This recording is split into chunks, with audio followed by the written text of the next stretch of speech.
So Sam, I have a question for you. How does it Yeah. feel that you have a studio named after one of your most popular characters? That's cute. It's always a jump scare when I see her name in the wild. Yeah, but anyways, everybody, welcome back to another episode of OverVoice Season 3. Today I have the lovely Sam Slade joining us today. Sam, would you like to introduce yourself? Yeah, totally. Thank you so much for having me. Hi, my name is Sam Slade. I'm a voice actress. I have two dogs. You might know me from Honkai Star Rail as Topaz, Zenless Zone Zero as Anby, Arknights as Perfumer. I have a memory of a goldfish, so it'll take me a minute to remember the other ones. I'm not gonna lie. Fair enough. I remember Tiana Camacho saying that they have keychains of their characters because they forget. So, you I know, do too. The inside of my booth wall is just like littered in keychains. And like it's like my goal whenever I go to a convention and just like yoink, I'll take that. I'll take that. No one is safe for me. But we're not in there because it's hot and it's like 93 degrees today. So I do damn. like the air Oh, Fahrenheit, conditioning. Fahrenheit, So right? I was gonna say, Fahrenheit, okay, yes. okay. I was gonna say, Jesus. But yeah, my first question to you, Sam, is how well how'd you get into voice acting and what's your journey been like so far? Yeah. So this is gonna sound, I don't know. I'm really annoying. I like staying busy. I really like staying busy. I've been working since I was 15 years old. I've like never not had a job, and then sometimes I've had like multiple jobs just because I hate having free time. Because when I have free time, I get bored, I go to sleep. And Nah, don't fair. get me wrong, I love my naps, but I would kind of prefer to do something besides nap if there's an option to do so. So, right after I finished undergrad, I took a semester off. I was working full time. I had no intention of going to grad school until I realized how boring having a day job was. So I went back to school for my master's. And then after my master's degree, I was like, wow, I'm really bored again. I don't know what to do. And this was the end of 2020. So the pandemic was just ramping up again in the States. Right after Thanksgiving was when everything shut down again. And so I have a history in the performing arts, in instrumental music. So I was in orchestra, I was in bands, I was in a bunch of different ensembles in college and high school. And I really miss performing. So I was talking to some friends on Discord one day. You were all sorry, that's Rico. Hi, Rico. Hi, Is he baby. oh my god, Go say hi. is he wearing an He is. orange? He's still in the orange. He keeps licking a hot spot. Oh, Anyway, I love he's him. I love him so much. he has one brain cell he passes between him and his brother. He's a sweet baby, right, baby? I love you. It's all right. My Anyway. my dog also has one brain cell as well. Oh, I love our pets so very much.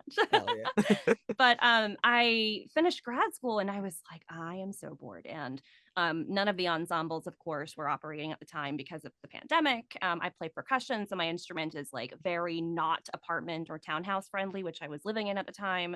And I just didn't know what to do with my creative outlet and all this free time I had. And I was talking to some friends on Discord. We were all playing Genshin Impact because in 2020, what else were you doing? Yeah. And like they were like, oh well, a lot of them were artists, and they were like, well, I heard some people were doing, like passion projects on this website called Casting Call Club. You could try voice acting, and I went, I've never acted in my life. This is going to be like, no, that's not going to happen. And then they went, okay. And then afterwards, I went like clicking around, and I was like, oh wait, hold on, this looks like really fun. Hold on. So I didn't tell anyone, and I pulled out one of those like headphone like ear pods that you get from like when you buy an iPhone or something, Oh or yeah. like just the standard like headphones. And I was like, I had no other microphone source, and I just started like reading for random comic dubs in the basement of, well, the living room of my townhouse, which had a roaring HVAC. Listening back, I keep all my files, by the way. I listened back and I was like, this sounds like a volcano is erupting in the background. Oh. Why why did no one tell me this was a bad idea? And I just started submitting for stuff between like Casting Call Club and BTVA back when BTVA had Mm. like job postings. And, one thing led to another. And I was like, I really like this. And I started booking like little stuff. And within like a couple weeks, I was like, I needed like a real microphone, got a USB mic. Within a couple weeks, it was Christmas. And I was like, Guitar Center has some pretty sweet deals right now. So, luckily having had a day job, I had some extra, free spending money. So I was like, all right, let's just go get like one of the Scarlet packs, whatever. It'll, it's a hobby, right? Hobbies are expensive. They can be. And just over time, I was like, I really enjoy doing this. I want to take it seriously, like much like any other performing art, eventually you can only be self-taught for so long. And I was like, I want to get formal instruction on this. So started taking one-on-one lessons, started taking more workshops. One thing led to another. I realized, I can't explain enough how much I really do enjoy this. And it was kind of scaring me because I had, my life planned out for so long in the hospitality industry. I'd been doing it for the majority of my life, pretty much my entire working career. And I've got my master's in a relevant field, and the pandemic ruined everything. And I was like, the one industry I thought would be like future proof was the one that crumbled because Oof. of the pandemic. So that was a combination of both fate telling me maybe it's time for something new, and just all of the stars started aligning. And between luck, because so much of this industry is luck, and all of the Mm. support I've received from the most incredible people, and spending so much money on so many resources and assets just to kind of build my career into ultimately the business that it is now. Like I couldn't want anything else. I'm so happy to be where I am now. I'm so grateful. Hell yeah, that's like probably one of the most wholesome answers I've ever received on here. Long story short, I got bored. So after I finished grad school, I started a business. Oh, there we go. To be honest, all of them are wholesome, but this one just was kind of sweet though, because so you started at 2020, right? So that means Hmm. is that right? Oh wow, okay, wow, okay, that's interesting. I thought you would have like what you call it, like the what I say, OG? No, I would say like I thought you were like going on for longer. So, No, I kind of marathoned classes and lessons because I loved it so much, man. It's like, if you have the resources to do so, and you're like, I just want to train, train, train, train. One, I mean, it truly was like my all-encompassing time-sucking hobby for so long. yeah, Now obviously I have my work-life balance, but back then it was like, this is all I want to do all the time, was hell just yeah. like perfect my craft and work and do this and do that. And I had the money to do so. So I was like, hell yeah, the one thing I'm buying, who needs DoorDash and food and friends and TV and movies when I can, just spend $300 a month on classes, right? Oh my Because god, that's what it, I'm doing that. I think I'm doing that right now. I've just been nonstop for classes for like, oh god, like since April. Oh my god, I yeah. need, but I'm gonna stop around September, because it'll be time to save, but I'll also be doing a few trips outside New Zealand, so I think that'll be like vacation time. So Oh, some good stuff. Good stuff. It some is. It's a lot, man. But honestly, I've met like the greatest people through classes, both like instructors who I have the privilege of calling my like friends and colleagues now. And like hell I've yeah. made some incredible friendships, some of my best friends I've met through these classes. So I mean, everything from what we do to, being able to say that I do what I love for a living in the creative field, which is so incredibly competitive, regardless of whether it's like acting or instrumental or anything. Fun fact, I almost went to school for instrumental performance. So Ooh. literally 10 years ago, I was like, you know what? I'm not going to go to music school because I'm good, but I'm not good enough to make a living out of it. Lo and behold, she ends up making a living in acting, which was something no one could have seen. So it's What funny do how the you? world works. I'm interested. Like, what do you reckon's harder, making a living on acting or music? Um, I mean, I don't know enough about like music as a profession. As a performer, it can get pretty competitive. I mean, Mm, especially I was an instrumental performance. I was an orchestral percussionist for the most part, concert orchestral. So I mean, there's only so many percussionists per ensemble, so many ensembles, so many of them are paid. There are lots of community bands and community orchestras, but only so many of them you can make actual living wages from. So I would say, I mean, being a musician's pretty tough. There's so many of them. There are also so many actors. So, I don't know. I think they're pretty tough. Especially, it depends on, who you know. There's so much of this industry, all encompassing, is contingent on, who you know and who can, teach you where to go from here and share their knowledge with you. So, long story short, I just think the entertainment industry overall is just so hard to get your footing in unless you have mm. people who are willing to, pull the ladder up for you. So Yeah, because this is my seventh year, but I reckon I think as things started like rolling around, I would say like year three, year four. Mhm. I don't know. It was like around then, but like it's been something because I'm heavily remote right now. I'm like on the bottom of the planet, New Zealand. So like it can be a bit of a struggle, but I've been really lucky. So like it depends. But things have been going great so far. So fingers crossed. Hell yeah. Yeah, I feel that. I'm pretty much entirely remote. I have access to go to studio. I do go to studio. I travel to LA whenever I need to, and that's not an issue. But I mean, luckily the industry is still incredibly remote friendly right now. So if they want you, they'll take you. Yeah, from what I hear, it's like 60-40, which is actually not that bad. I thought it would be worse. Mhm. So 60 in studio, 40%, remote. But like I thought it would be like 80-20. So like this Yeah, sounds I'm like sure there are preferences for in studio just because having worked in studio, things are significantly easier and it's more mm. reliable. And I totally understand why studios and clients have preferences towards it. I do just, I really love just not having to get into a car to go to work anymore, and just wearing whatever I want. I mean, wouldn't you like wear whatever you want in studio? Because like I reckon for in studio, you can just wear stuff as long as it's like not too loud or anything, right? Yeah, I know, but I don't really want to wear a sports bra in studio. Yeah, yeah, PJs, like I should probably not leave the house in sweatpants as I aggressively approach 30. Like I think there are some societal standards I should aggressively. adhere to. Time Nah, goes man. fast, man. Nah, man. I did not know you were near 30. That's crazy. I thought you were like 23. Like goddamn. Oh, well, thank you. Yeah, no, I'm 28. You do not look 28. Thank you. I appreciate that. No worries. But honestly, wear sweatpants if you want to wear. I wear sweatpants all the goddamn time. Like I've been doing I'm that wearing since them right now. fuck yeah, let's go. So am I. So am I. So like let's go. Same wavelength for real, for real. Oh yeah. Uh but yeah. My next question is well not really a question, but let's talk about Topaz because that's Mhm. like the big old elephant in the room.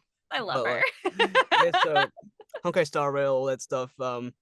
Just like from since booking her, like how has she kind of like changed like your life? I imagine because she's like one of the most recognizable characters from yours, if I'm not mistaken. But Yeah. yeah, like from there, Um like how's that been like since? a whirlwind. There came a point where after I had booked both Topaz and Anby, where I looked at my husband and I was like, shit's gonna get really weird in like 2 years. And he was like, what do you mean? And I was like, socially, shit's gonna get really weird. And he was like, oh, okay. And I was like, I don't know what I'm gonna do with the internet. I like don't know what I'm gonna do. I was like, ah, that's a problem for future me. It's fine. It's fine. No, but truly, the fan base is amazing. I love all of them, and it really helps being part of it too. I've been a fan of Honkai Star Rail since well before I booked it. I actually, when the demo, like when the what's it called, the beta like applications first started opening for it before Oh, release, I was like, oh my god, where do I get my hands on this game? I need to play this game. This game looks so good because I was like so far into Genshin, and I was like, oh my god, a new Hoyo game. I need to play this. I need to play this. How can I play this? And I was getting really frustrated because I couldn't find the link to download it. I didn't realize you had to apply for it. Anyway, I got the audition in like mid to late 2022.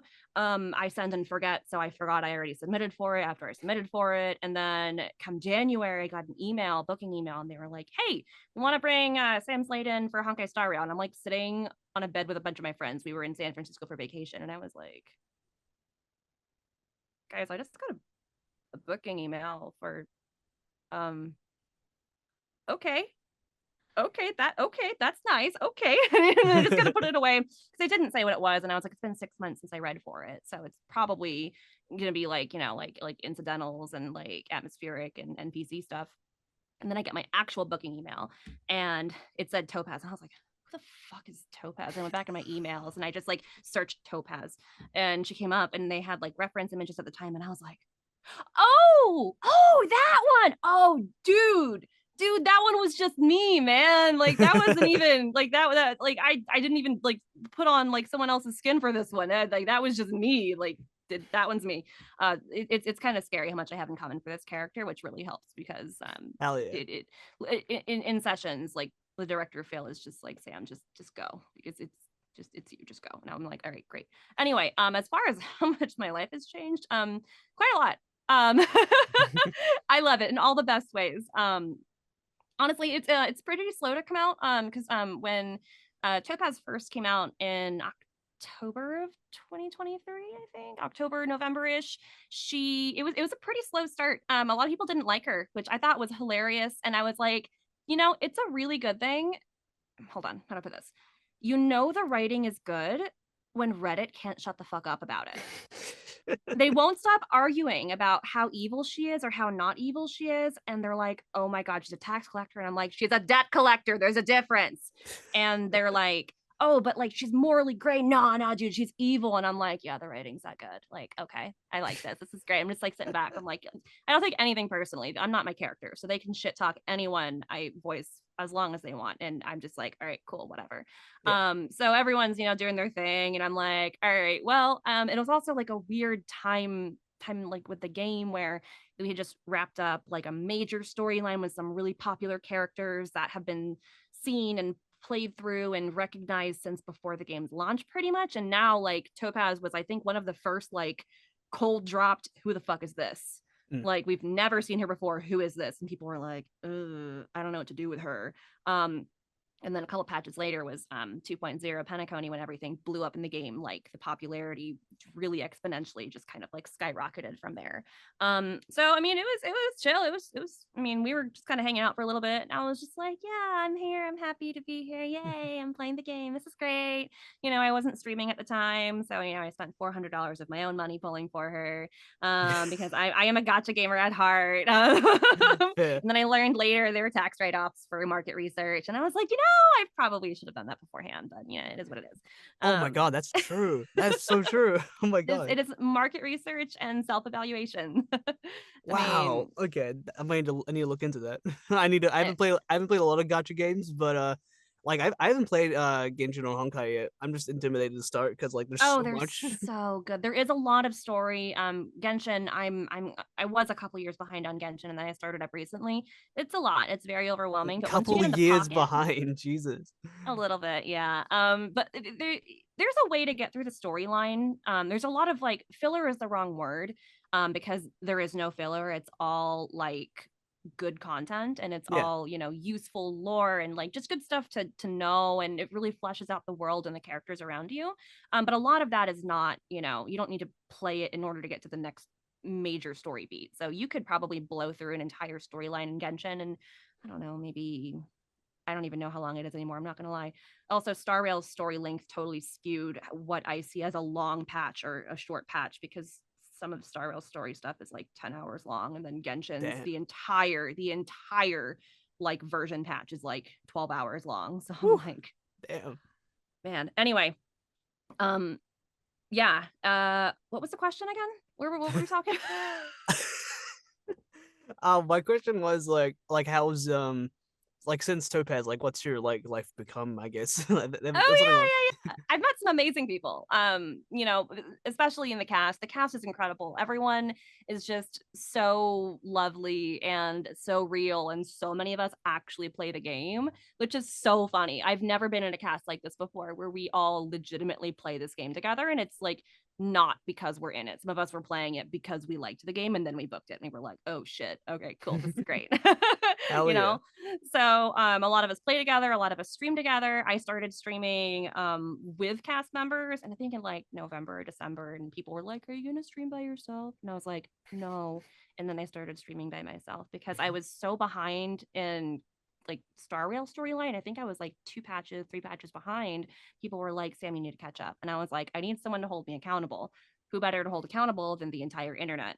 So Oh I started man. streaming it so to make myself catch up. And then, I ended up enjoying it way more than I thought I would. So I just like to talk. I just be saying shit sometimes. And I'm like, if people just want to sit and listen to me just talk, I'm going to talk by myself anyway, whether or not it's to an audience. I talk to myself when I play my games. So it worked out. But anyway, yeah, things are great. I love it. It's so much fun. I love all of it. I'm so grateful.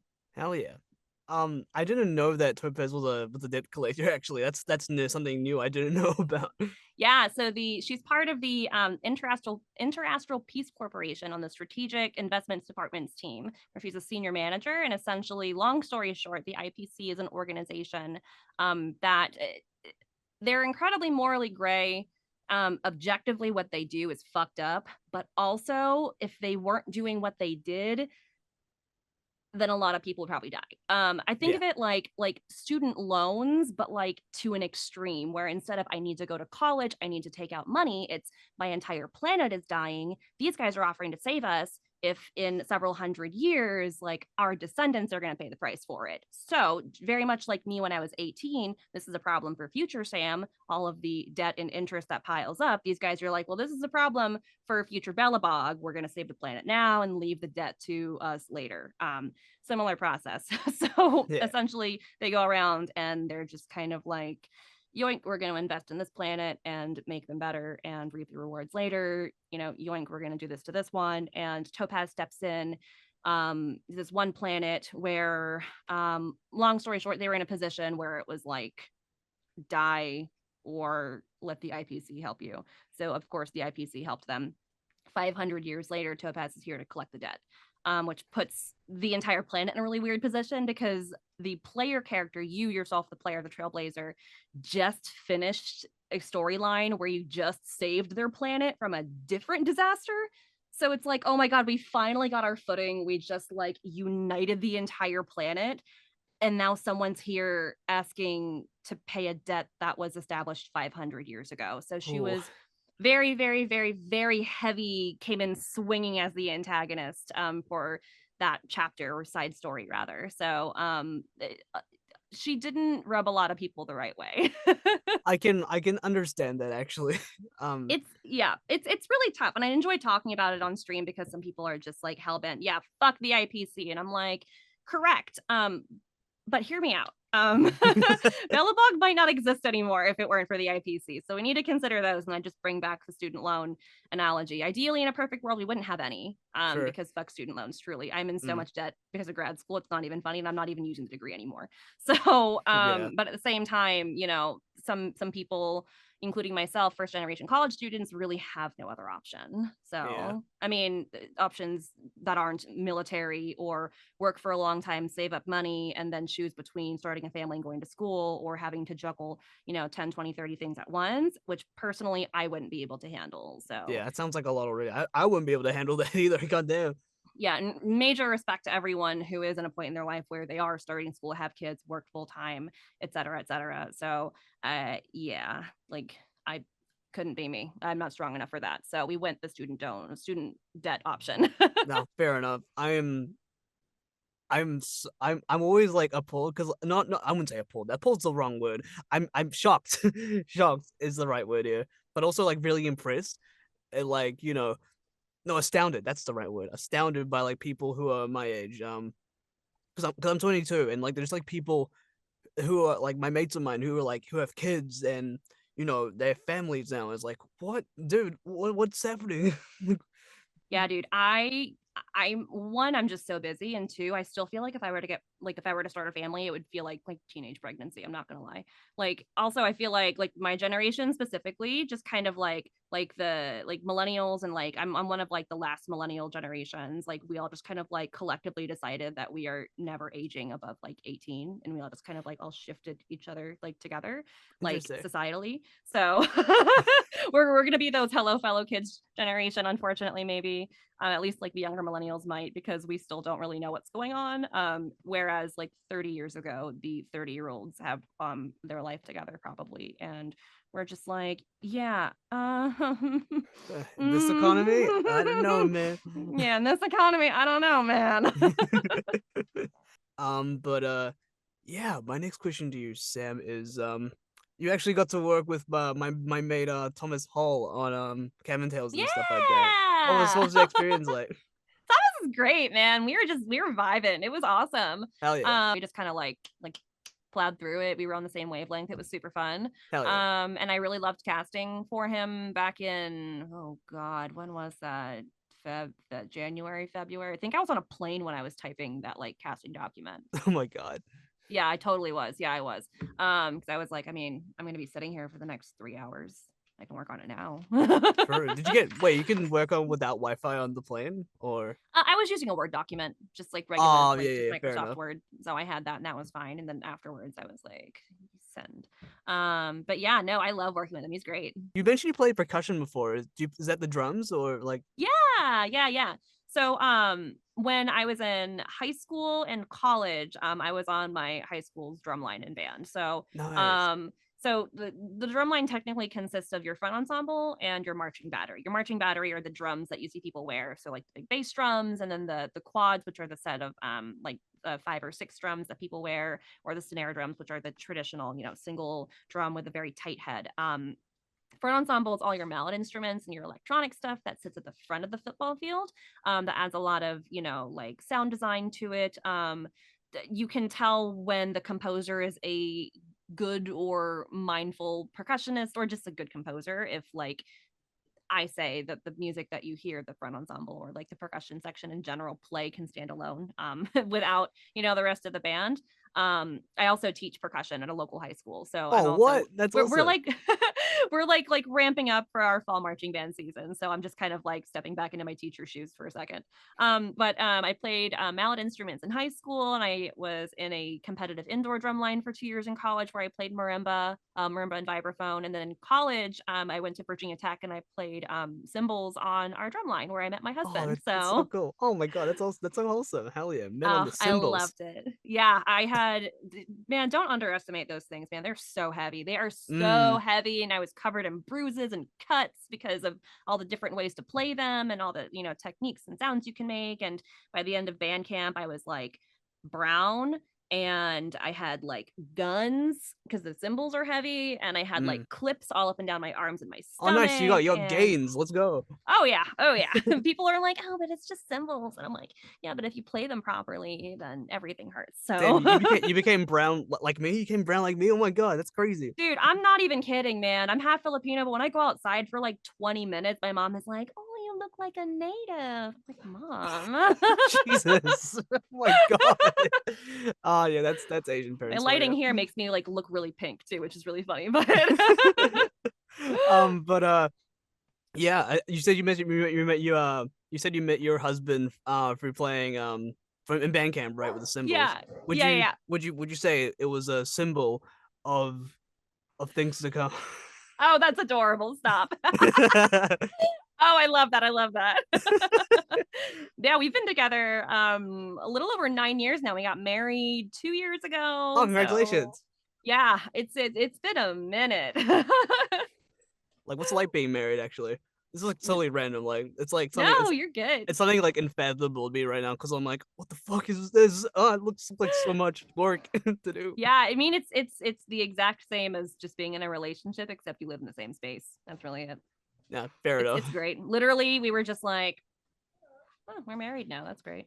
Hell yeah. Cool. The only difference is now we own property together and we Mm. file taxes together. Hello. Are you done messing with your brother? No, you're gonna go back out there. Okay. That yeah, I mean it's just like a long forever sleepover with your best friend. Oh, That's it. that's really I love awesome. it. I love It's that. great. My Uh, favorite part is how when you get a lot of relationships to a point, just get to the point where you can just like coexist quietly. yeah. And either we can sit in the same room together and just not say shit, or like he can go downstairs and I'll be up here and we just don't have to say shit, or he'll be at work and we don't have to text all day every day, because if my husband's at work and he's working and he doesn't text me for 3 hours, I don't go, oh my God, does he hate me? Like, no. You mind your own business, I'll mind mine. So I mean, he did marry you, so like it's kind of it'd be kind of rough if he did hate you, to be honest. I think he would still love me if I were a worm. Oh my I'm pretty God. sure. I think he would. I think. Damn. That's the most important part, really. If you love Oh yeah. if you're a worm, he'd keep you like in a soil garden and shit. Exactly. That, and with how much money we spent on the wedding, like I'm an investment. So Fair enough, as long as it was a good wedding. oh, it was beautiful. I used to work in the wedding industry, so I was like, this needs to be perfect. Just a random question, but would you be willing to teach me the drums? I've always wanted to play the drums at some point. My education is more on the classical side, so it won't be anything fun. It'll just be like, teach you standard rudiments and some snare etudes and all that good stuff. But my husband can help you with all the cool stuff. Oh hell yeah. I uh I want to. I've been meaning to get back into instruments for a while because I've played. I used to play a little bit of saxophone. The ukulele, and Mhm. my favorite, the kazoo. The kazoo is like my go-to. Like Hell yeah. like I Hell can yeah. like I'm still an expert in that to this day, man. Like you've Good no idea. shit. Hell, Put that thank on you. your resume. Hell yeah. I should. I know what I should do that. Why not? Yeah, I mean, if you can swing it. I played alto sax for 5-ish years. I do miss it. It's been a while since I've played. My chops are totally gone. I would probably hurt myself if I tried playing with the same reed size that I did back in the day. But Yeah. not a day goes by where I don't consider finding one on Facebook Marketplace and saying fuck it and just seeing what happens. I mean, we'll see. Surely the reeds can't be that expensive, right? I would hope not. No, you can find some pretty cheap ones on, I mean, especially the area that I live in. A lot of people just kind of want to get rid of their stuff and not trying to make money off of it. So they'll probably sell something decent for like 200. So Yeah, solid. Um, I think this is completely unrelated. I remember you mentioning the All American Rejects band on Twitter. And I'm yeah. like, oh my god, yes. Let's talk about it, please.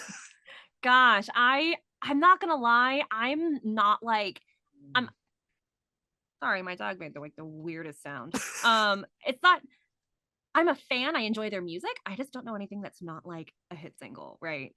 That's fair enough. But my cousin's a tattoo artist, and I guess they visited the city that they were touring in a city that she lives in, and I don't know how this happened, but she was tattooing them Oh, before a show, which that's I think so is cool. the coolest thing. Just casually going through Snapchat and seeing that my cousin was tattooing the All American Rejects, like okay, no big deal, I guess. I mean nowadays it may not be considered a big deal, but like back if it was like, back then, oh man. That'd be like the beach knees, all that stuff. But like I still like their music. I'm kind of similar. I don't know all their songs, but like I Mhm. know the hit singles and I love them. So, you know, Oh, it's good. It's good that's stuff. so cool because I got to tattoo them. That's an honor, man. I'm surprised. I'm actually genuinely surprised that they're still going. So fair play to them, honestly. Yeah, right? Good for them. Yeah. What's your favorite song from them? If you don't mind me asking. Good question. I mean, the only one I can think of right now is Gives You Hell, so let's go with Mm, that one. yeah, true. That was I think that might have been my first song I listened to them a while back. I think it's like my second favorite. I think it Instant is probably my favorite as of right now. But Mm, yeah, it's good stuff. Good stuff. I yeah, it's been always a while since I've like actually actively listened to them. yeah, like I used to confuse them and My Chemical Romance a lot because they just sound so similar sometimes. They do, and they were in like the same era too. Yeah, they are. Like goddamn. Oh man, Black Parade's turning 18 this year. That's insane. Don't say that, Uh, man. That shit was on my like playlist on my Gaia Online profile, and I oh would my just like god. sit on my profile and just like let it run. Hi, Rico. Hi. Hello, my puppy is here to say hello. You are such a Hello. sweet bean. Hi, baby. Hello. Hi. Hello. I'm not going to be selfish and just keep him to myself. Look Yeah. at baby. Hi, Aw. baby. You're so baby. I know. I know. Oh, Is you're he so is he a Deshan? I don't know what dog no, breed that he's a is. coonhound, which is an Ooh. extremely American breed. Cool. Hi, baby. He was a hunting dog, and we adopted him in college, right, baby? Because you're so bad at hunting, and you never went back to your hunter owner. So then they picked you up and put you in the pound. Yes, that's Oh. exactly what happened, you little dummy. I love Oh yeah. you. He's a lover, You and not a your fighter. single brain cell. That's exactly what it is. He just, um, because of him specifically, my sister at one point Googled, do dogs ever get tired of barking? To which she learned the answer is no. They Because I don't know if don't? you've, they don't, they just keep going. I don't know if you've ever heard a hound bay, but coonhounds specifically have like the gnarliest, like, they don't even bark, they just scream. It is so funny. Jesus. People in my streams, they know. Sometimes Rico just, it just sets him off and he just goes, ah. It's so funny. My dog, he barks sometimes. He doesn't really bark a lot these days. But like he's like very lazy. My dog is it's a Labradoodle. So what happens is he's very. I think my parents may have pampered him a little too much.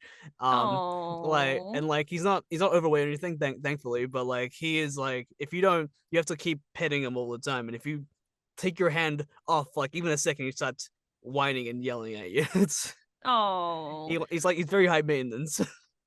I love dogs. Next question to you, Sam, is are there like any franchises or like games, cartoons, anime, or whatever, like that you really want to be in someday? Man, top two, well, three technically. The three video games that got me into video games and make me contribute to the gamer and person I am today. One, Pokemon, any Pokemon, anime, spin-off, mobile game, mainline game if they ever add voice to it. Any They Pokemon, I'll should. be the They happiest person in the world. I was born on the day Pokemon came into existence, like down to the year, like really day, year, all of it. Like February 27th, 1996 is Pokemon Day. So really. I when thought Pokemon, interesting. yeah, when they had their, there were like installments in Japan before them, but like the global release. So when Pokemon had their like 25th anniversary like Happy Meal boxes with Pikachu's face on them, I Oh spent my hell yeah. 25th birthday at McDonald's with a Happy Meal. Like it was Oh, that's like awesome. Pokemon means so much to me. I love it so much. I have Pokemon like plushies like all over my house. I love them. Are you Second one, are you excited for ZA or ZA? yeah, yeah. Yeah, I don't know much about it. I don't even know if they've released anything officially because I'm just so out of the loop with a lot of stuff. I mentioned earlier I blink and then like 6 months go by and I go, oh yeah. shit, I need to Apart from like probably the get updated. announcement, like nothing's been said. I'm just waiting. Yeah. Oh man. I think I've owned and played every single Pokemon mainline game, which Yo, I hell know a yeah. lot of people have, but like it I love Pokemon, man. It's my favorite. I started out really late. Then I went back and played all of them. Because my first Pokemon game was Pokemon X. Then I Hmm. played back all the other games. One the first I actually bought an old Game Boy and played Pokemon Blue. So I wanted to Oh, experience that. good. And Oh, then that's a great way to play it. the rest of the games, it was on emulators at the time. Hmm. And then I from like Omega Ruby and onwards, I've been kind of catching up pretty much. But I'm not catching up with the show because hell no, no, no, no, no. It's like starting One Piece again. I'm not doing that again. Yeah, I don't blame you. I think my first game I think was Gold. Pokemon Mm. Gold was my first. Some kid lent me his Game Boy Advance in like the first grade, and my mom was so mad, and she was like, "Give it back!" So I Some gave it kid. back. Yeah, he was just like, and I went, Aw, "Oh, that. okay." What a nice, what a nice gesture. Fuck you. Give it back right now. Yeah, my mom was like, no, we're not being responsible for this. This is expensive back when Game Boy Advances were expensive. Mm. And then after that I bought Pokemon Blue from a GameStop. Like Yo. back when they sold those fuckers, like not even in like it wasn't even like in like the glass case. It was just like on a shelf on like the used games thing, like in one of the generic like GameStop cases. I was with my cousin. Like my cousin was a gamer, and he was I think he's like 15 years older than me. He's my mom's cousin technically, and he was like, "Let's go to GameStop," and I went, "Yeah." I don't even remember how old I was, and I was like, "I want Pokemon, I want Pokemon," and so I went over and I saw Pokemon Blue, and I was like, "I want this one," and he was like, "Yeah, this is an old one," and I was like not realizing it was like the same age as me. So that was my next one. But my one of my favorites of all time, actually, my favorite generation is Gen 3. Mm. I want to say I'm torn between Gen 3 and Gen 2. I love that Gen 2 Ooh. you can go back to Johto. Oh, sorry, Kanto. Yes. I love that mechanic so much. But overall gameplay wise and story wise, Gen 3 is my favorite. I can play Emerald all day every day, just keep playing it and keep playing it. I don't remember anything from Omega Ruby Alpha Sapphire, unfortunately. I just don't Um. remember anything. I might need to replay it. I mean, But Omega Ruby Alpha Sapphire is regular Ruby and Sapphire, except they gave the legendaries like mega forms, kind of. oh, well, Um. I'll just play the classics then, I guess. Yeah. I mean, I but they have them. I just haven't played it in a while. yeah, but like they do a really good job with it. Like, but although according to IGN, it's too much water. So like, if you're not hung up on the Mm, water thing, maybe it's not maybe it's not there right. is a lot of water in that gen, I will say. That was the gen where you can dive and go down into the one city Yeah. that's like underwater, which was the craziest thing. I do remember waiting in line at Kmart to get Oh, you what's it guys have called? came out as Soul well. That's Silver. awesome. Yeah. I mean Yeah. they're dying in the States, but it is what it is. They're like the most Um popular thing in New Zealand. I swear to God. Really? Oh, that's so funny. Yeah. I waited in line for the release of Soul Silver and Heart Gold, and we got like our little pedometers and everything. I think I was in like the fifth or the sixth grade when that came out. So like that was my jam. I was so happy about that. maybe I was a little older. I don't even remember what year that came out. But anyway, yeah, I love Pokemon so much. And then the next franchise, I will say, like, I don't like being like, I'm manifesting this, because I'm like, it is what it is. Like, I just kind of, Yeah. I'm just happy to be here, so I'm just kind of rolling with whatever lands in my lap. That being said, if a Grandia 1 remake ever comes Ooh. through, I will be aggressively emailing my agents to read for that.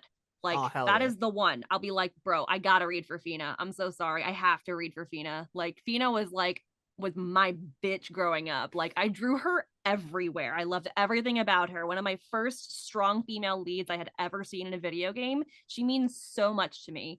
And when I was recording for Iodine Chronicle as Lean, I took so much inspiration from Sue, who is the main protagonist in Grandia, his little sister. I was like reading the script and I was like, I'm getting so much like Sue vibes from this little shit. I love her so much. She's like, Lean in Iodine Chronicle is also the protagonist's little sister. So I was like, I just saw so much of like that character inspiration from that. And I was like, man, this Grandia is just, it's so good. It's like one of the classic JRPGs, like one of my first games ever.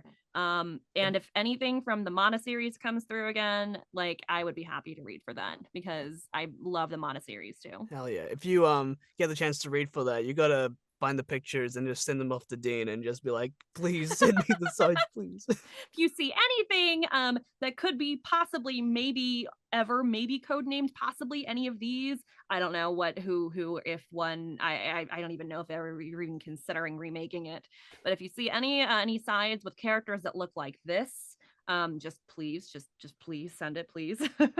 Actually, I'm actually curious because for voice actors that have agents, because I recently got an agent in New York. Like, how do you Mhm. approach asking them for like, hey, can I ask you to send ask you to be like, hey, can you reach out to this person to send me these sides and all that stuff? Like, how do you usually like approach that? Just ask. You know, Really, like, it's that easy? yep. Really? Yep, Oh shit. literally. Okay. Yeah. When I went literally on day 2 of me being with Dean Panero, I was like, hey, Dean, here's a wish list. And it was just a wish list of things I want to read for, of things that, like, of studios I want to get in touch with, of casting directors who I want to receive sides from. And I was like, I have taken classes with X, Y, and Z. I basically was like, this is what I want to read for. This is a relationship I may or may not already have with this individual. So, like, just if it comes around, please, send it my way. I'd love to. And he All was like, right. great. Bet. And I think we've hit pretty much everything on that list at this point. Oh Most hell yeah. everything You on know that what? list. I'm So gonna do that tonight when yeah, dude, your relationship with your agent is a two-way street. You work for them, they work for you. So in my opinion, there is nothing wrong with letting them know that there is something that you like vehemently and passionately want to read for. Yeah, So it's just the people pleaser in me. It was like I don't want to bother them, you know. nah. Honestly, I don't even know how many like one-word emails I've received from Dean. Sometimes our agents are people too, right? Yeah. And like they come off differently to us when we're on the side of please take me, and they're on the side of, I'm doing this workshop for money, and I may or may not pick up talent from this workshop. So that dynamic is incredibly different from, I am giving you commission and you are giving me auditions, and we are in this together, so we both make money. Oh So yeah, that's how it's clearly, if gonna you're be. signed with an agent in the States, they see you as an individual to invest in. So by all means, if there's something that you really want to read for and you think you're competitive for, totally ask for it. All Would right. I suggest asking for something that is you would probably never book? Probably not, because then it's, one of those like, this is a business decision you and your agents make. So would I ask to read for a character 1000% out of my wheelhouse just to say I read for it? No, because I don't want to waste my time or theirs. Yeah. But, a blanket, hey, if this comes across your desk, please send it my way. Or even if you submit an audition and be like, hey, yo, like, I love this franchise, just so you know, you know. I mean, whether or not they relay that information, who knows? It's up to the agent. But I mean, honestly, it never hurts. I do it Yeah. anyway. Nah, fair enough. I'm gonna be like, hey, can you send me stuff for Street Fighter 6 and JoJo, please? It's just one of those, you never know what connections your agents have, right? And so much of this stuff is code named too. So you don't It even is, know yeah. whether you actually do get it in your inbox. Sometimes you won't even know until after the project comes out and you're like, wait, hold on a second. Did I just hear a line in a trailer that sounds like something I read for 2 years ago? Yeah. How about Maybe. send me everything, even if I don't match for it, just send me everything. Some agencies do that. I I had the agencies, most of the agencies that I work with, I have LA rep, New York rep, and then some regional rep.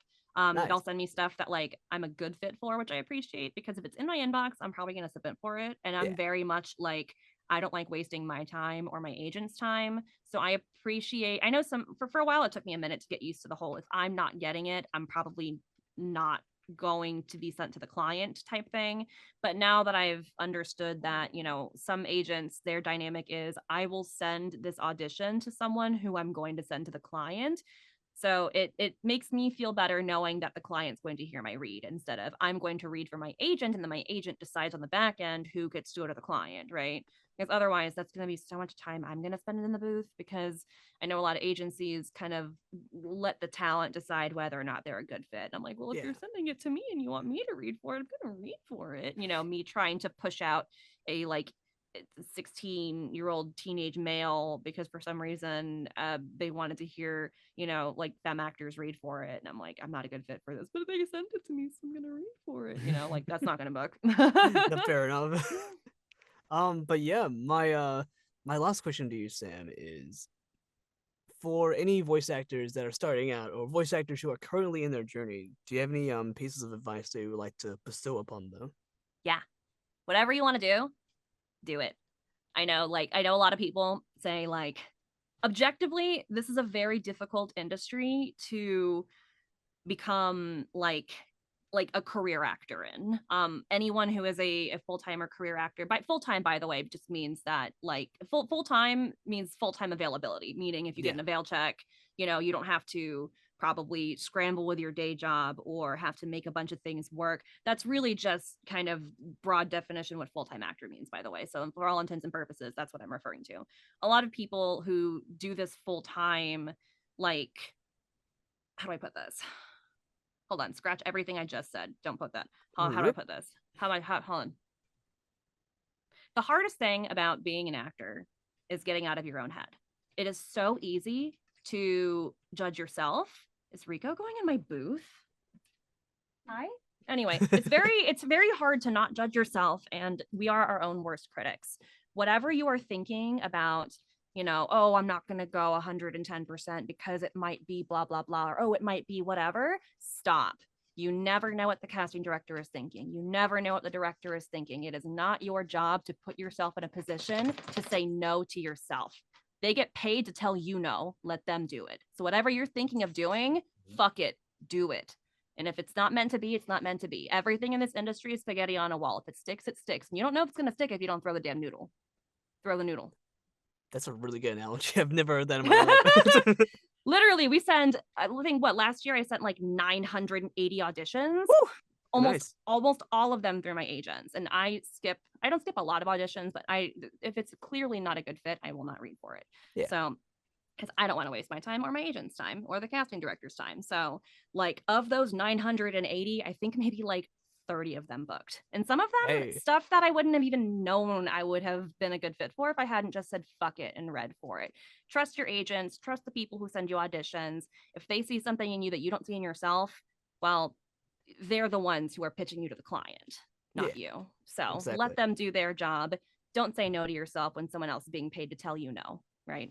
Yeah. And if it's not a no, then that means, okay, if it is a no, that just means, great, something more I need to work on. We are always growing. We are always building our skills. Even working actors are, we all need time to play outside of our work to get better at what we do. The industry is forever evolving, forever changing. The trends are changing. Commercial, I mean, who even knows what's happening with commercial right now? Like, honestly, Oh I got yeah. a call back for a commercial last week that was like, I'm going to get in here and just go like, fuck it. And then it got called back, and I was like, that got called back, really?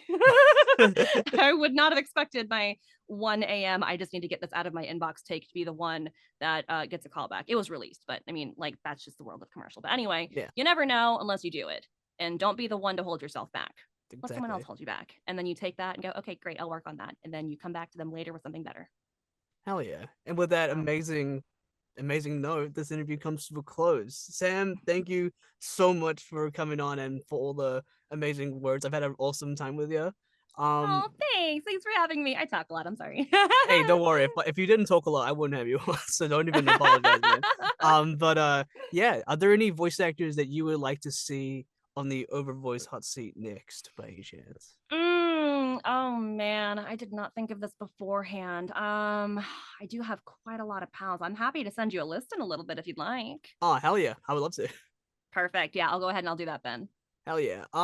Yeah. Do you would where so Sam, where can people find you on socials or everywhere? Yeah. So on Twitter and Twitch, I'm at it's Sam Slade, ITS Sam Slade. And then on what is it called? On Instagram and YouTube, I'm Sam Slade VO. Don't ask me why I haven't changed those two over yet. I just haven't. They'll change eventually if they change eventually.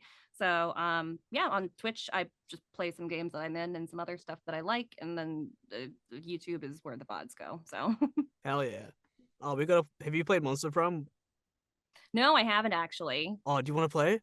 I've heard of it. I don't know much about it, but if my schedule allows, sure. Hell yeah. I've got like three of them. So like it's like a visual novel like dating sim, but like it's really funny. It's a Oh, lot of hell fun. yeah. Yeah. Well, Good stuff. we gotta play. I'll let you know. But yeah. Also, it's just totally random. But have you ever watched Teen Titans? Oh yeah, I know exactly where you're going with this. That was the Yeah. first thing I told my husband when I first met him. I Yeah. was like, "Damn, you got a badass last name," and he went, "I It's know." good. Ah, hell yeah. Slade, because they wouldn't say Deathstroke in the show. Oh yeah. Oh yeah. No, I took that and I was like, "Yoink, that's my last name now." Hell yeah. Well, thank you again for coming on. You've been absolutely amazing. It's been lovely speaking Oh, to you. thank you. And yeah, we'll see you guys next time for the next interview. Bye bye, everybody.